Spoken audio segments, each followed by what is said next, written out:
Okay, should we begin? Couple things. Remember, immediately after this class, I have to immediately get in my car and drive to Holy Family Catholic School because I have Mass there. Also, want to thank Larry, Teresa, and Marlene. I can't see where you are, but they made the coffee. I love your work. Keep it up. And so this is the last class on color. And it's just not meant to be kind of a serious subject, more just kind of something joyful. And so in the summertime, I want to do more fun topics. And one of them, usually, in the summertime, I want to have classes either on books or movies. And somebody just reminded me, one of the books I do want to have a class on is this book called The Immortal Irishman. Anybody read it? Okay, so two good people. Swear to God, back me up. Isn't that just a great book? Like, it's a true story about the first governor of Montana. He was this Irishman. Nancy, you can't do it afterwards. I've told you about that. It was wonderful. Yes, it was. Honestly, if you want a good book of this Immortal Irishman who, swear to God, you couldn't kill him with an axe. And he was on the right moral side of history. So, great book. Maybe next summer we can do that one. But we're doing color now. So, first one, just do a test. Can you hear me okay? Oh, okay. Ed wants me to turn it up, but can I ask you to turn up since I always forget which one? And so I want to start with a prayer. If you know this prayer, join in. So in the name of the Father, and the Son, and the Holy Spirit. Hail Mary, full of grace, the Lord is with thee. Blessed art thou among women, and blessed is the fruit of thy womb, Jesus. Holy Mary, Mother of God, pray for us sinners, now and at the hour of death. Amen. So we're going to color. We're going to color in green and yellow, and then talk about other colors that are used in icons, and then kind of church colors. So I'm going to start off with green, and here's an interesting story. There's this race car driver named A.J. Foyt, and somebody had changed the cup holder in his car to green, and he just goes berserk. He grabs a baseball bat and he starts smashing things. And he asked, who did that? You're trying to sabotage. Why did he overreact with the color green in a race car? Anybody know? Because, yes. Seriously, it's a bizarre thing, but people are, gosh, I can't believe you got it. Clearly your wife told you.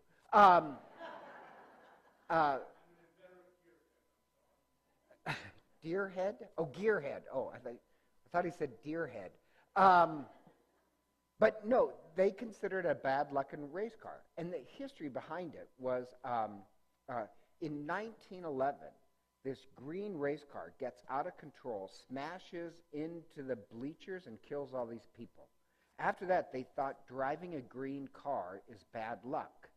And in 1921, same thing, this green car is driving, and it blows a tire, and the guy dies. In 1965, Jim Clark won, but guess what happened? 2 years later, he dies in a car accident. And in 1965, guess what color car he was driving? So, the odd part is, now you can say really, scientifically, there's no connection there. But we humans assign meaning and are myth makers. So it just speaks about the power of myth in human beings, and even the myth for fear. So green has this problematic history to it. The other problem with green is that, like, booksellers used to say, never sell a book in the color green. And the reason why is that the ink that they're using would fade quickly and give it kind of this sickening color. So green books never sold. Now, with modern inks, the green holds a lot better and the color holds. But interestingly enough, there's a lot of kind of myths around green. But oddly enough, the human eye can distinguish more shades of green than any other color. So kind of amazing. And here's another color about green. One is its healing effect. They did this hospital study where, this is actually a huge study, not just with hospitals, but with human beings. But it started with this hospital study that people healing with a window looking over green, not a green picture, but actually looking at green trees or something, they heal quicker. Then they found out in hospitals they heal quicker, in prisons that the prisoners look out at green, less violent behavior, less depression if you take a walk in green. So the scientific word for this is the Biophilia Effect. If you want to lessen depression and anxiety, best thing to do is go walk among greenery. It lowers your blood pressure, it calms you down, it helps you be quicker. As I said, 37% decrease in violence, 37% decrease in antidepressants for those who simply take a walk in greenery. So all these great effects on the biophilia that we seem to heal quicker. And my theory is this. It's just a true theory. It comes out, the effect is true, the bio of green. But so my theory is this, is that I think we're meant to live in connection with God and each other and even in nature. That's the Garden of Eden story. We're meant to live in nature. And so like an urban setting, higher depression rates. Wherever there's less green, higher depression rates, more violence. Why is it human beings are less depressed and heal quicker with just greenery? Because I think we're meant to live in a village, not an urban setting, but a village where we're connected to extended family and a sense of community and even surrounded by greenery. So to live in connection with others, even greenery, I think that's deeply human. I think it's deeply unhuman to live in a vacuum. And since depression rates are increasing more and more in the United States, maybe we need to return to nature. And they had this experiment just with a slideshow it wasn't an experiment, it was a study, where they took people from all different cultures all throughout the globe, in United States, Europe, Africa, and they showed them all these different places, well, actually 7 different landscapes of where you would like to live. Interestingly enough, the most common was a green savanna. That even, it doesn't matter where people are from, everybody votes that as their highest place to live. A green savanna, greenery, open fields, trees to hide in, a view of a water source. And the least is the desert. Even people living in the desert didn't want to live in the desert. Or you'd think it like a jungle. Actually, we don't really like even jungles that much. Its rate's higher, but more of a savanna where we have a view. And then there's this study by Isabella Benkei that connects, or that our disconnection from nature increases our depression. So my point being is that I think nature has this effect of shrinking our egos, so we just see how small we are. Cut off from the larger view of nature, our ego tells us our worries are the most important things.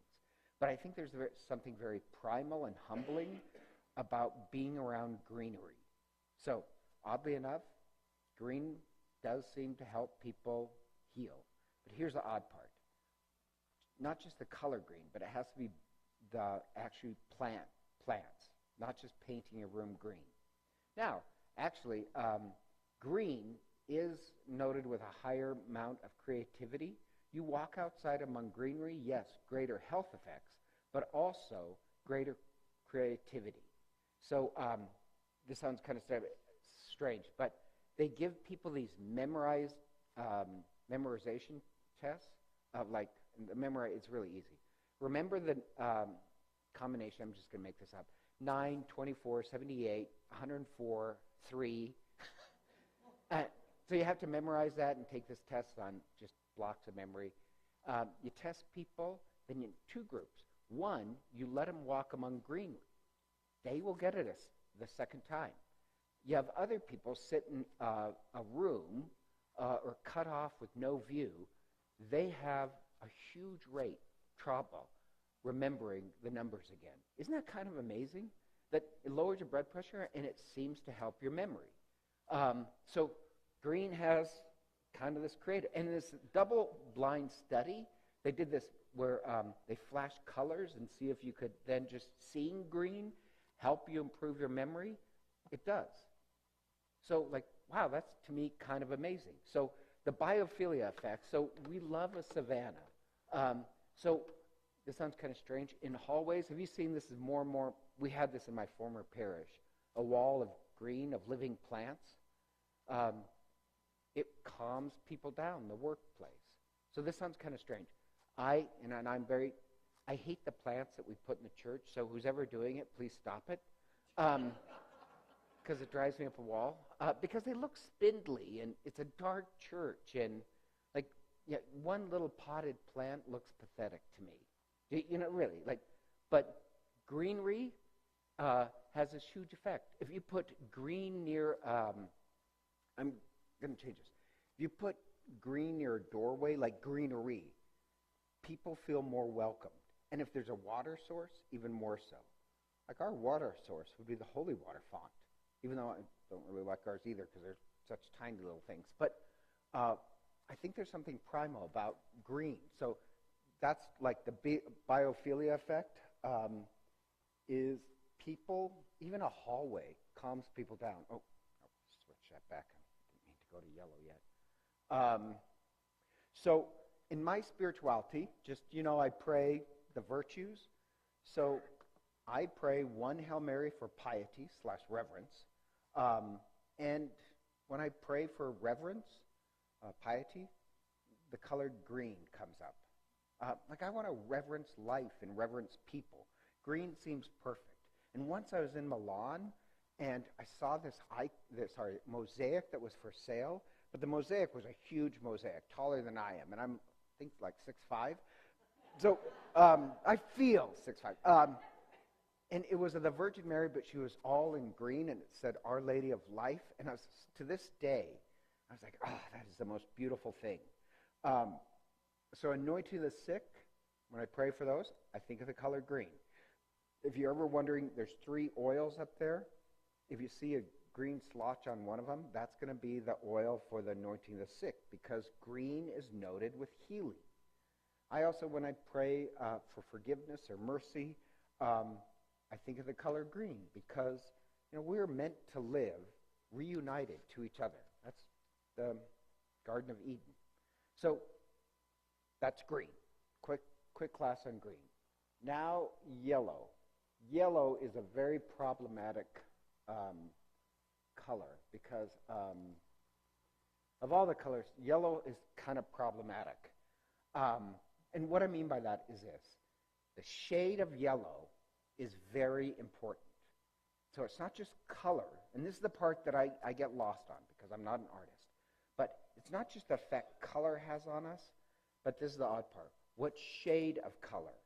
Now here's the odd part. I'm not really good at shades. You remember there's one splotch of green that was slightly a different color, and people who are less judgmental or speak 2 languages can see the color. I could not. I'm very judgmental. But shades of color really matter. I'll talk about that in a sec. Yellow is problematic because you need the I shouldn't say exact, you need the right shade of color. Has different effects on us. So there's a story about Steve Jobs where he calls the head of Google, who the guy is actually at church, and leaves this message. You have to call me immediately. There's an emergency. So he's like, stocks, what happened? Calls Steve Jobs, and he says, The yellow that you have on your Google, it's the wrong shade of yellow. And actually, it turns out right. Yellow has a strange effect. Either it reminds us of sunshine and happiness, or if you get the wrong shade, it reminds you of sickness. Isn't that bizarre? So you have to be very careful with the use of yellow.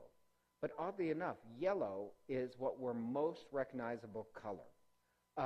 Yellow is the least popular color in all cultures, and yet the human eye is oddly attuned to pick up yellow first. That's why fire trucks and school buses are usually painted yellow, because that's the color human beings pick up the most. And the theory is why is because our arboreal ancestors are highly attractive to yellow. So yellow and red, actually. But yellow is fruit. So we're designed to see yellow the most. The problem is yellow either means happy or sickness. So they've done these studies, and this is the part I'm not good with. Yellow reminds people of sunshine or fruit, eating, or it reminds people of sickness. So that's kind of obvious, sunshine, happy. So it's either happiness or sickness. And when it comes to sickness, this sounds kind of strange. There was this woman, loved her. She was one of my employees, loved her. And we just finished a wedding. And I was looking at her, and I remember thinking, she looks kind of yellow. I'm thinking, she looks kind of yellow. I don't want to be rude. You know me, I'm always polite. But I was very disturbed that day because I was like, she has a yellow hue to her. So a couple weeks later, she gets diagnosed with pancreatic cancer, which, you're not going to survive that. This sounds kind of strange. So this is somebody with a lot of pancreas. Yeah, that's what I meant. So this sounds strange, but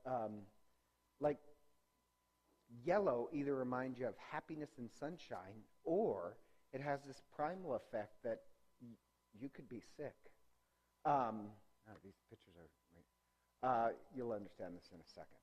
So oddly enough, with yellow, people that are suicidal paint most in yellow, which I just think is kind of funny, because it doesn't mean yellow reminds them of sickness, but they're so desperate for sunshine, they start painting in yellow. Yellow is problematic for this reason. You remember I told you they took these pictures of women and they just changed the dress that they were in? Men love women in red, then black. Actually, people don't look good in green and yellow. That's kind of odd, because green, our Plastinian ancestors grew up on green, but we don't like people really dressed in green, and the least popular color to dress in is yellow. But once again, it depends upon the shade of yellow, which to me is a problem because I don't recognize that. And switch to red. And then they did the study of men, which I think is interesting. And they took what they thought were masculine features, and they took men from all around the world, different ethnic races. So you get black, whites, different shades. And what makes a man handsome? And oddly enough, they had this theory about facial features, but they pretty in depth. And women rated men on how attractive they are. And the odd part is, it had nothing to do with facial features. What it turns out to be is, and this is going to be, I don't really understand this, but in this detail, they all not only had facial features, but also diet. And men whose diet was high in carotenes, how do you say that? Is it carotenes? Colorful fruits and vegetables rated the highest as most attractive. That somehow skin color of what the fruits and vegetables you're eating related to how attractive you are. So in this other study, they put men in different clothing as well. And oddly enough, yellow is the most problematic as well. You have to pick out just the right shade of yellow. Yellow is problematic. It can, if you wear the wrong one, it'll give the image that you're weak. So what I just remember about these studies is you want to eat a banana, not look like a banana. Eat a banana. But so weakness is one of the mental attributes that we assign to yellow, which I don't know if that's culture or not, but it's associated with weakness and fear. So like Cheer detergent, they do these tests. It's the same ingredient. Nothing has changed. All they changed is the flakes. When the flakes were changed to yellow, customers complained that the laundry soap is too weak. When it's changed to red, it's too strong. So then they chose on blue and people were happy. So, but think about this. They say it's not cleaning their clothes, but it's the same exact laundry soap. The only thing they changed was the color. So then they had this problem because yellow is problematic. That the Baylor Bears, that's what's on the screen now. Oh, yeah, there it is. They had this, I don't have it now. They had this different green and yellow uniforms, but the problem is, as I said, green and yellow is problematic. So they hired Adidas to create a color with psychologists that would make them noticed. So they came up with this color. It's called electric yellow. It's kind of this electric yellow with a little bit of green. And it commands attention. But oddly enough, everybody says they hate these uniforms. But they stuck with them.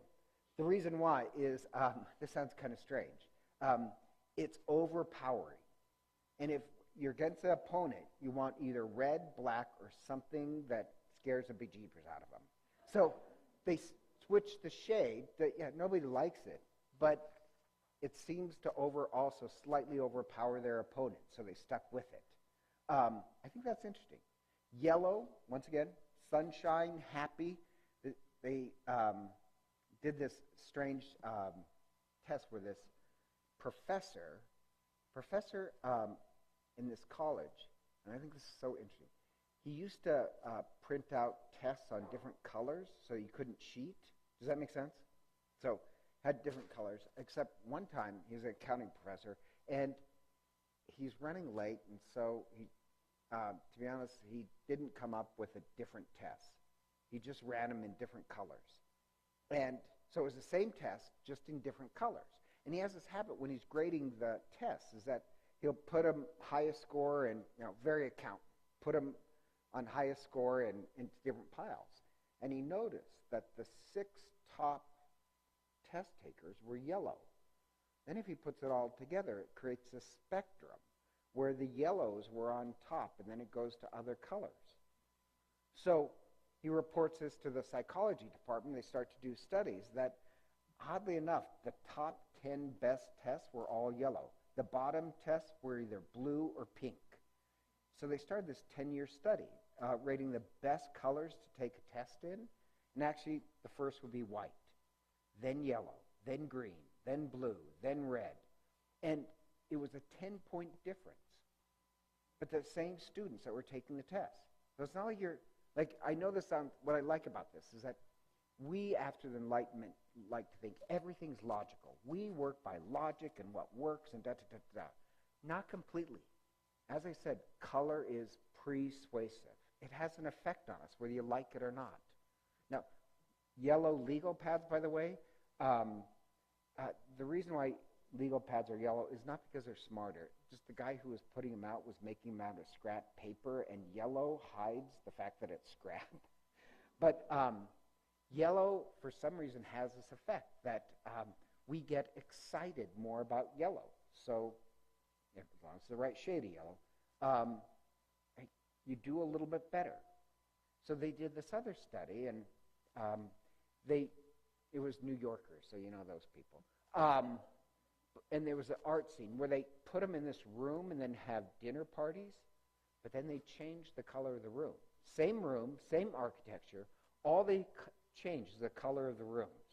And when you came in, they'd put a thing on your wrist so it could study your heart rate. Then you had questions afterwards and observations. So imagine this. You're having a dinner party, or kind of. What effect would the color of the room have? If you work by logic, saying it wouldn't have any effect. Actually, it did. In yellow rooms, people ate twice as much and talked twice as much. On the decibel level, it was the highest when the room was yellow. And yet, they didn't report being more hungry. Secondly, when the room was red, they reported that they were most hungry but didn't eat the most. When the yellow room was reported to be the most sociable and people walked around the most. And they tend to stand in the middle of the room. Yellow and red, people clustered in the center of the room. When the room was blue, people were most quiet.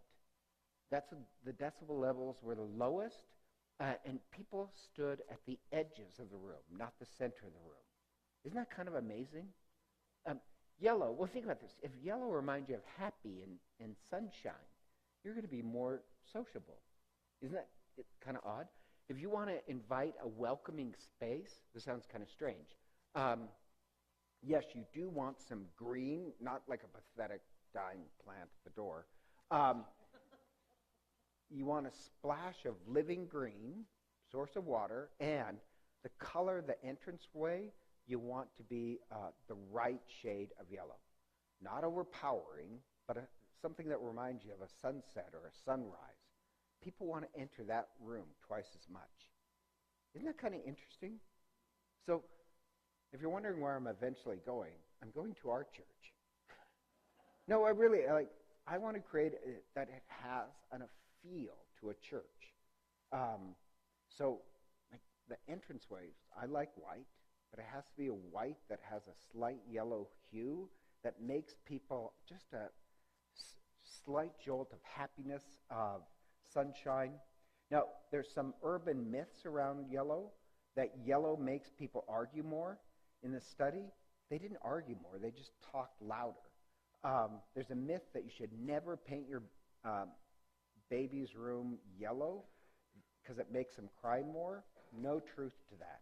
What does make people cry more, babies cry more, is if any color is too intense, which I think is shade and intensity is not the same thing as color. But babies do like shortwave colors like blues and greens. Longer waves like red, babies don't stare at as much. Babies love the color blue. That's all it really proves. Painting a room pink for prisoners or the opposing athletic team to humiliate them really has no psychological effect, even though everybody says it does. The other thing about yellow is, yes, it is, yellow, what people love is also gold. Our eyes are attracted to the sun, gold, reflective, like we love it. And so in icons, you use a lot of gold. Gold symbolizes holiness. So the halo is the Holy Spirit's light like a candle burning from you. So like, if that's the case, then in icons, yellow symbolizes, gold or yellow symbolizes wisdom or happiness or hope. If you ever look at an icon, that's what it means. I love that. So to be honest, I love gold because you really do notice gold in an icon. So I'm going to go over some other stuff. But like in a church, what are the colors of the Catholic Church? Anybody know? Nobody's seen a Vatican flag? Really, you guys need to get out more. I've said that. Travel, travel, travel. What's that? It's not red. Yes, he got it. It's white and gold. Or most people would say white and yellow. Now, I like to say for this reason, you are nailing it today. Did you have a second cup of coffee? Anyhow, There is a history behind that, but I like it this way. If you are coming to the temple in Jerusalem, the temple in Jerusalem was white and gold. So I like to think, the church's colors is white and gold. So it was white, this white marble. It had gold, so it would reflect. You could see it for miles. The temple was literally a city on a hill. It was a bright light of white and gold. So I like the fact that the church colors is white and gold. But the real reason why the Vatican colors are white and gold is because Napoleon's colors were red and gold.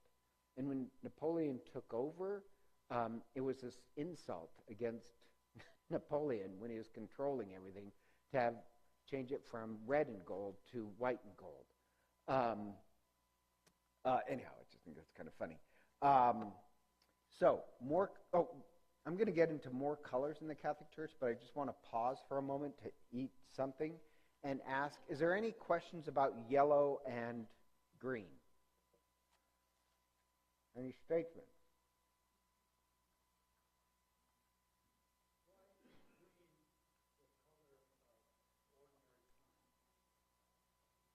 The color for green, the color for ordinary time is green because green is the most common color in nature.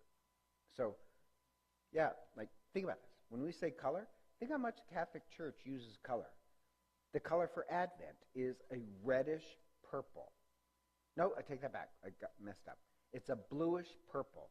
Blue for the color Mary. Purple means you're preparing for something. Christmas is gold and white.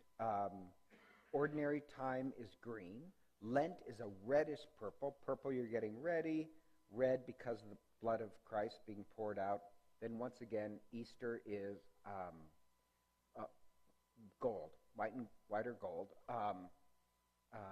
Red is martyr, Holy Spirit. Then we have 2 times a year we wear pink because pink is happy.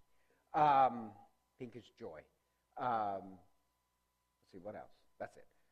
So it's the most common color in nature. But in ancient Ireland, ordinary time, they used brown, which I think is kind of funny. So brown is people's least favorite color, by the way.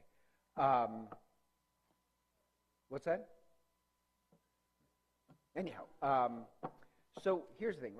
This sounds kind of strange, but it'll happen this Sunday where the rich man is wearing purple. Now, it's not so much part of our culture, but in ancient Rome, in Judaism, really until fairly modern times, only certain classes were allowed to wear certain colors. So in Roman times, only the upper class was allowed to wear purple, and they regulated just how much purple you could wear. So he's wearing a lot of purple. So this sounds kind of strange. What color do bishops wear? And only bishops are allowed to wear these colors.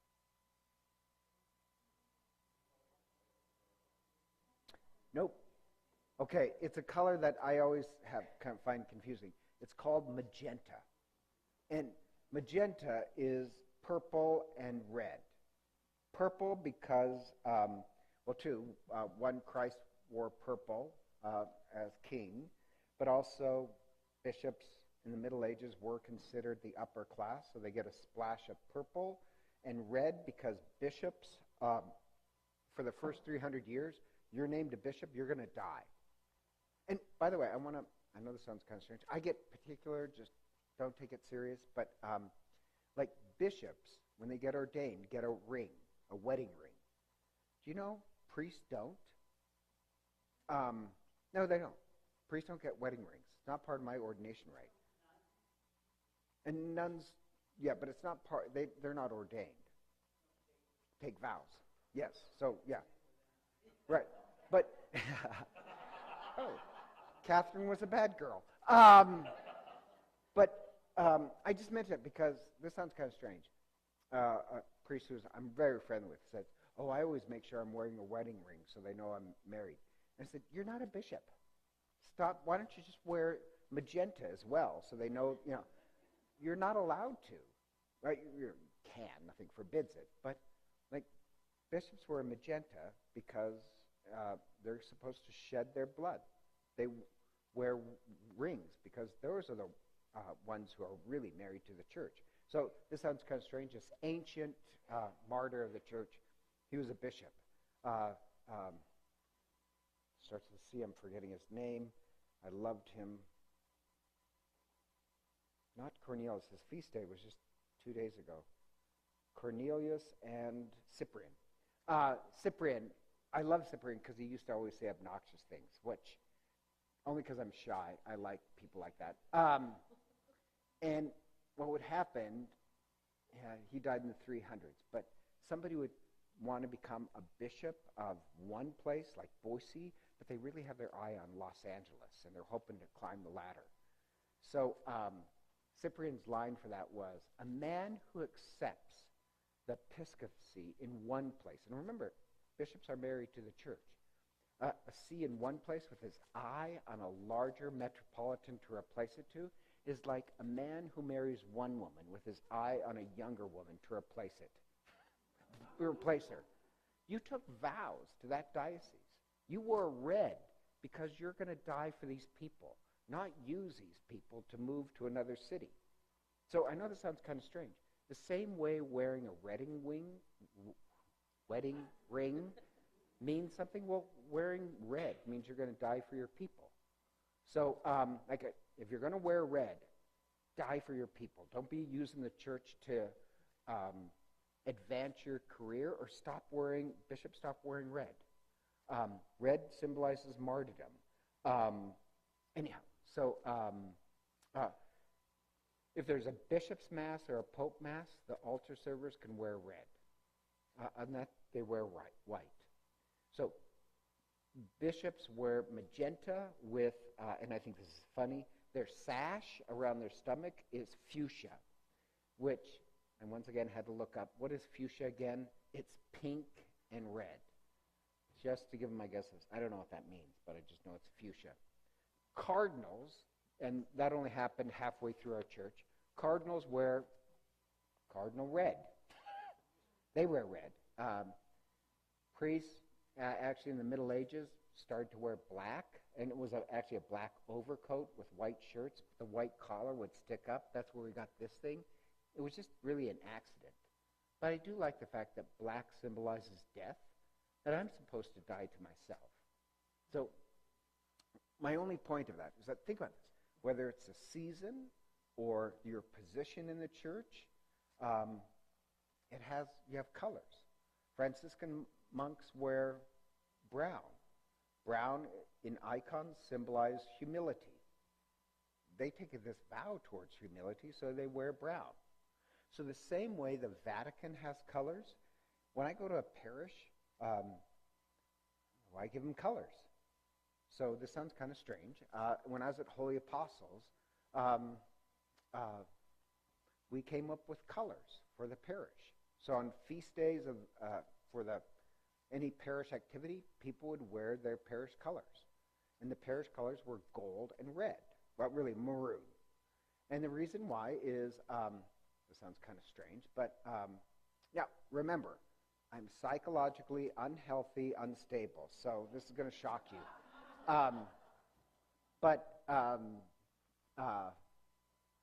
So I moved to Holy Apostles, and it's a beautiful church, but and it's my fault, so this is my fault. So when I moved to Holy Apostles, they had the tabernacle back there, and everybody here, right?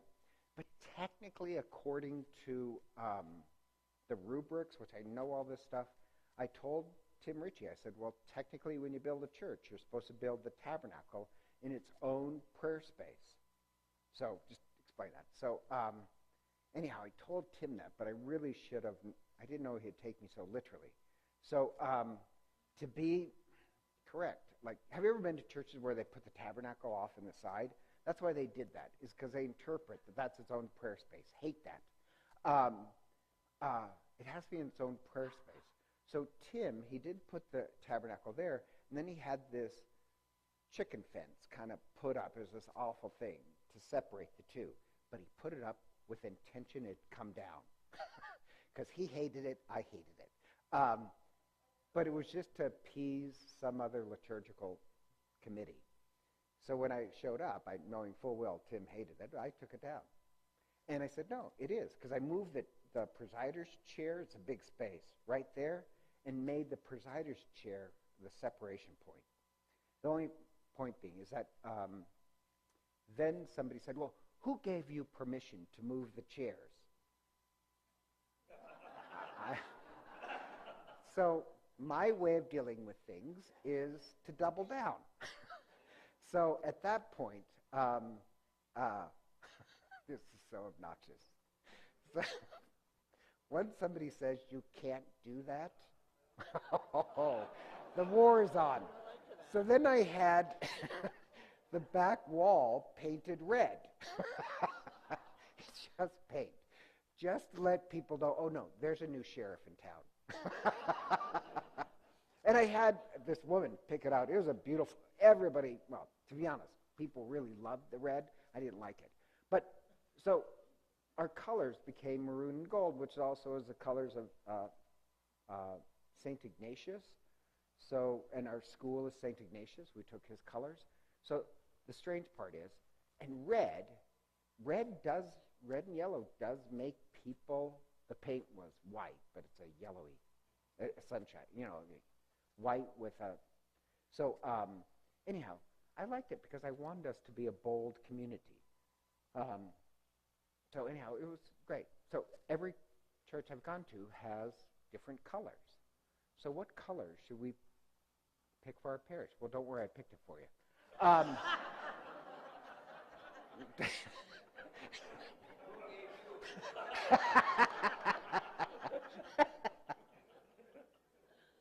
Well, I'll explain why. So I personally don't think we have the most beautiful church. And what drives me up the wall is, and I'm not an artist, but like brown is the least favorite color of all. So we have brown carpet. Not only brown carpet, but the ugliest brown carpet. The pews are multiple colors of red that is faded. And the cushion is fading. And then we used to have purple on the dividing wall, purple carpet. I had that painted white. The carpet was ripped off and it's painted white. Then there's the blue-gray carpet on the sides on our already dark, almost windowless church. So you have all these various colors that really don't work together. So I'm going to be painting more and more. I like the wood, but I'm going to be painting more and more white on the yellow side so that it's brighter and looks cleaner. So I'm going to go with white because it has kind of a purity, matches everything, and not to offend people, but I'm going to throw this out. Which color symbolizes peace the most?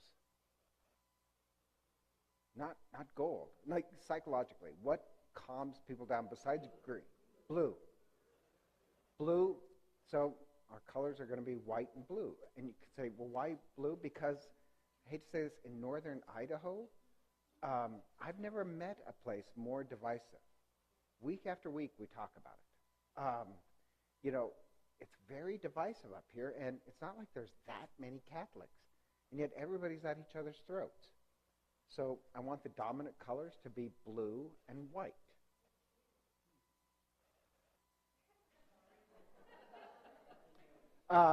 That is a really interesting question. I don't know. But you're right. Shade and intensity do matter. Now, here's the odd part. I took this also class on shading and didn't learn a thing. I didn't understand. It might have been on high calculus or something. I didn't really all I learned from the class is the shade of color does matter. And the intensity of color. And oddly enough, like, why do certain yellow and purple flowers work together? Because their shades work at that they're the most attractive to birds and bees. So shade, all I know is that they did this study. In nature, shades work together. So if you design something, you have to make sure the shades and the intensities match each other. I don't get what they're talking about, but I did get this. There is kind of this science behind it. It matters. I just couldn't tell you what goes with what. I just know what doesn't work. So.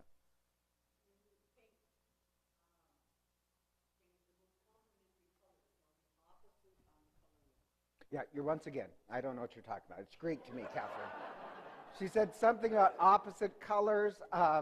My joke is, what, one color doesn't like another color? Like, is there a history there? Why don't they like each other? I do know there is a logic there. I just don't get it. So the point being is that, like, when I pick out colors, I'll need somebody who's an expert. But this sounds kind of strange. I don't want an interior decorator, because when we had to paint Holy Apostles, I know my colors. I don't know shades and intensity. So we hired an interior decorator. And I said, the one thing I don't want is beige. I don't like the color beige. It's just a form of brown that is ugly. So I said, and I'm very, like, point blank in your face. Don't pick out beige. If we're going to spend a couple $100 on a color consultant, do not come back with me with beige. Guess what color she came back with? And I was like, oh, God. So I found a parishioner who was better. I was like, I just told you I hate the color beige. I don't want a church that's beige. Anyhow, sorry. So when we did our school, once again, we had this big committee, and I said, listen, we're going to put children's artwork all up, so I want something that's clean and neat and not overwhelming for our kids. So keep it simple.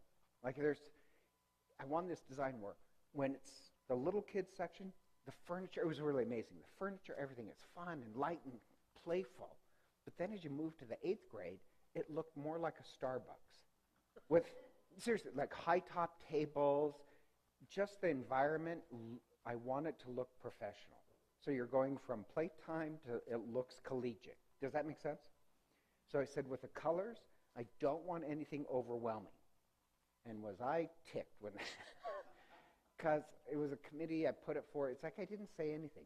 And so now there's too many colors. Does that make any sense? Like, because then once you add all the children's artwork, it looks messy. I wanted the children's artwork to stand out by having not a lot of colorful paints. So, sorry. Anyhow, so I don't trust. That took a long time to say. I don't trust interior decorators. But so, like, I want the parish colors to be blue, and yet shades go together. And here's the thing, and this is what I'm going to conclude with. Not quite. There is a power to color and art.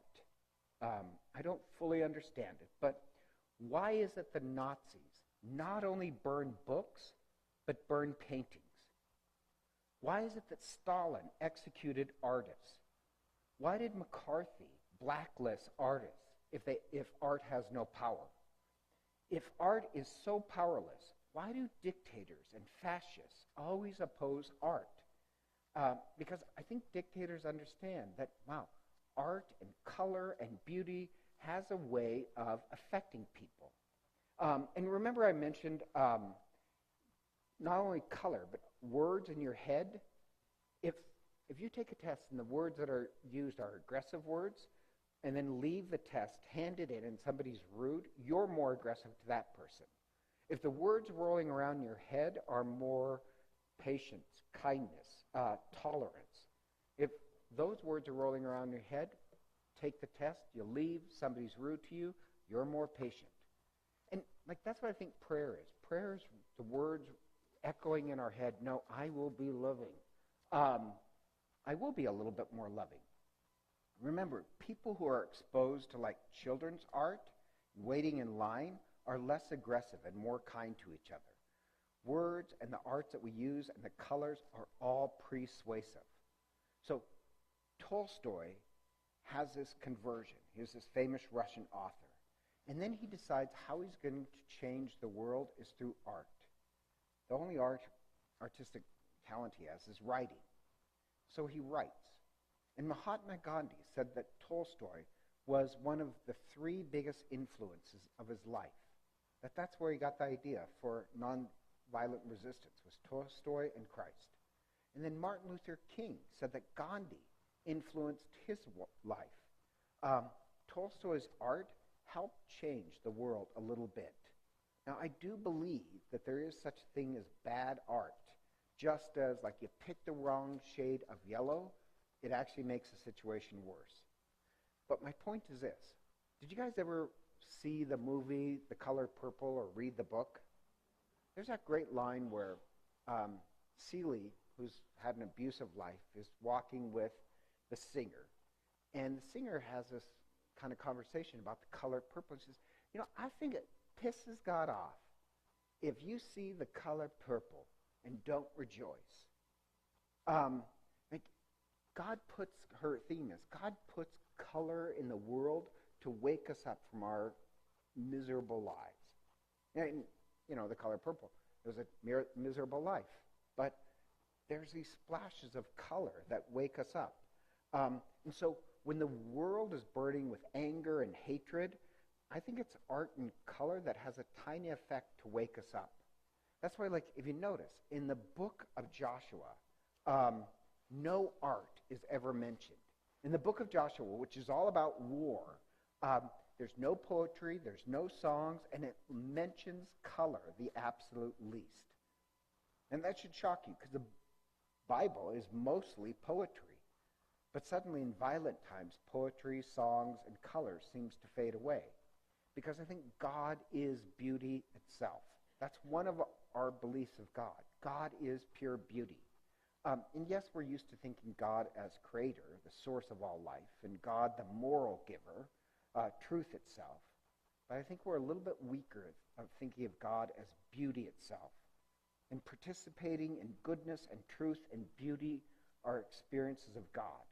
And so when St. Francis gets pierced with his stigmata, he cries out to God, "You are beauty." He didn't cry out, "You are truth," or "You are goodness." St. Francis, as he's in pain, cries out, "You are beauty." And Dostoevsky said that beauty will change the world. He had his kind of atheistic period. He has his conversion. He writes. But in the end, he says, beauty will change the world. And if you had studied near-death experiences, why is it that if God is beauty itself, you have these people who have near-death experiences, and when they see heaven, they say, in heaven, there's more colors. There's more colors. And why is it? Remember, children who have been traumatized, either sexual abuse or earthquake, they can't color they can't use color. So my only point being is that color is supposed to wake us up to the presence of God. So going back to the practical, I got to warn you, I am going to change the church. There's this different colors thrown in haphazardly, don't match each other. I'm not saying I'm an expert, but I will find somebody. And it will be mostly white and blue that we're going to use. Because I want something clean and something that speaks about peace. But the whole point of this is that the spirituality color, we use so many colors and icons. I haven't even gone through it. I only have 10 minutes left. I haven't gone through the icon part, but we use colors to give imagery. So real quick, because I want to finish this up. I have 5 minutes. Silver symbolizes the Word of God when you see it in icons. Scarlet represents sin. Bronze stands for strength or durability. So bronze is this alloy. But in Exodus, the molten sea. So this sounds kind of strange. If you were to walk into the temple, like any Catholic church, what's on the outside of the temple but water for rites of purification? And it was held in this bronze bowl. And why bronze? Because water purifies, but the bronze symbolizes strength. So in the book of Revelation, Jesus' feet are bronze, meaning strength. So this is just me, but when I pray for fortitude or grit, and I say one Hail Mary for that, I use the color orange, because to me it's close to bronze. Gold is divinity, White symbolizes purity or resurrection. If you notice, Christ in the resurrection appears in white. Angels appear in white. Jesus in swaddling clothes is white. The dead appear in white. Purple is a Byzantine color for royalty, but also the temple veil, the meeting between heaven and earth. Heaven symbolized by the color blue, earth by the color red. So the temple, where heaven and earth meet, the temple veil would have red, blue, and purple. Red symbolizes humanity or sacrifice or blood, self-sacrificing love. Blue, heaven. Green, life and forgiveness. Brown, humility. So there you go. So it's 10 o'clock. I have 5 more minutes. So I actually have 10 minutes. So questions, objections? Yes. Oh, the color in drugs. Yes, there's a whole psychology there. So antidepressants will be yellow. Sleep medication will be blue. And I forget the rest. Oh, I don't know. I've never tried fentanyl. Anybody? I don't think that's marketing on color. I think that's something else. So, I don't know. I know nothing about fentanyl. Catherine. Green or yellow? Yellow can make look sick too. So, yeah. Oh, the book I wanted to, like I maybe a different book. If I run across, I fall in love with books. But one of I fell in love with, I would love a discussion on, because I love discussions on books, is The Mortal Irishman. It's so, like, it is a story of, like, honest to God, you can't kill the guy. I admire that, and I find people kind of weak and wimpy these days. So, The Immortal Irishman. Yes, the author is from Spokane. I did know that.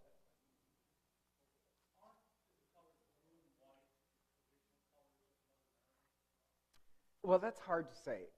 Mary appears in a lot of colors. So, like Mary appears in red and blue. She's the temple. Mary appears in gold and blue because she's the ark. The ark was made of pure gold. The ark was made of pure gold of incorruptible wood, which means really hard wood. Incorruptible symbolizes her Immaculate Conception. Gold, she's wrapped in the divinity. But then when you moved the ark, you'd wrap it in blue. So Mary is sometimes gold and blue. Mary at Fatima is white and blue. So commonly, I love images of Mary in white and blue. That's my favorite. I just find it more peaceful. And remember, Fatima, World War I was going on. So white and blue are the most peaceful. The UN appears in white and blue. So, and the best country in the world, Greece, is white and blue.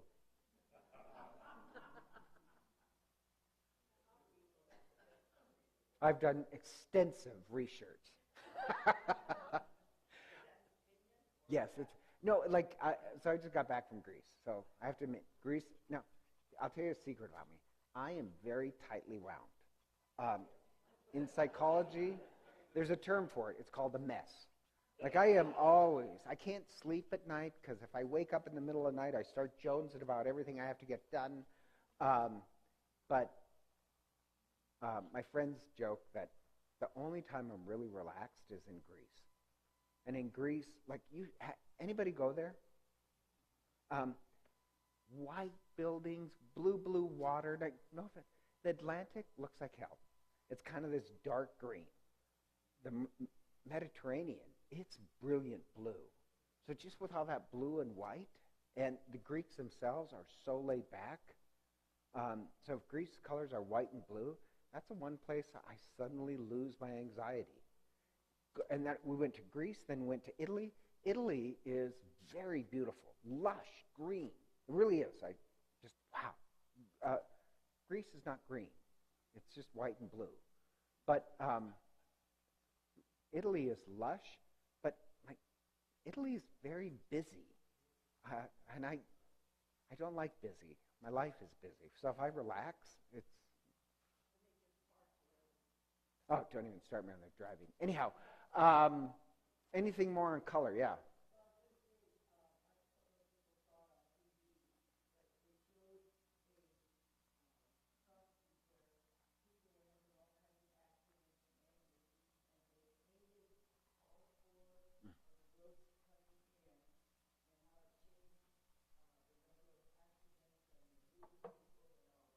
So what they did is to decrease accidents. Um, uh, you know, it's called asphalt art. So if you come up to an intersection, you have the crosswalk. What if you made crosswalks artistic displays? And they're really incredible. Like all four things artistic. So when you're coming up to an intersection, you have all this art and color. It does make people more attentive to pedestrians. So it decreases it. So decreases accidents. All right, so next time, I have Mass at Holy Family, so I have to take off. Next time, I'm going to do a series on next Tuesdays on schools of spirituality, which confuses people. So let me just explain it real quick. Schools of spirituality is this. You know, we're the oldest living institution in human history. So after 2,000 years, we have a lot of different types of spiritualities. So I mention that because you have the ancient church, and then you have desert spirituality, and then I was going to do Celtic spirituality, and then mendicant spirituality, and then who knows after that? I'm thinking French school. And there's different time periods. So it's a way of studying history. Does that make sense? It's also a way of studying spirituality, different ways people have prayed. We have prayed in 2,000 years. So I love studying that because one other problem I have is if you say, well, Catholic spirituality is this, based in 17th century Europe. Well, that is Catholic spirituality, but it's only one tiny bit in an ocean. Does that make sense? After 2,000 years, we've done spirituality, and we've always had the sacraments, some things unchangeable. But how it's been expressed in Ireland in this golden age of the 500s and 700s is much different than the early church. Still Catholic, just as Catholic. Not one's more Catholic than another. Does that make sense? My problem is that when you find people who, there's only one right school of spirituality, and that is, 17th century Italy. Not that there's anything wrong with that, but no, the Catholic Church is wider. And why I want to do a school in spirituality is to explore what spirituality works for you. Like I repeat this, but like if my spirituality is 5% desert spirituality, 5% Irish spirituality. Like I like different things and what works for me. Does that make sense? You could choose your own. So once a year I want to have a history of the schools of spirituality. This will be the first one. Then next year or the year after that, I'll do it again, except I'll take different schools from different time periods. Does that make sense? And it gives you a taste of, well, try this. Maybe this way of praying might work for you. Does that make sense? So on that, I have to get to Holy Family. So behave, keep warm and well fed, and I'll see you next week.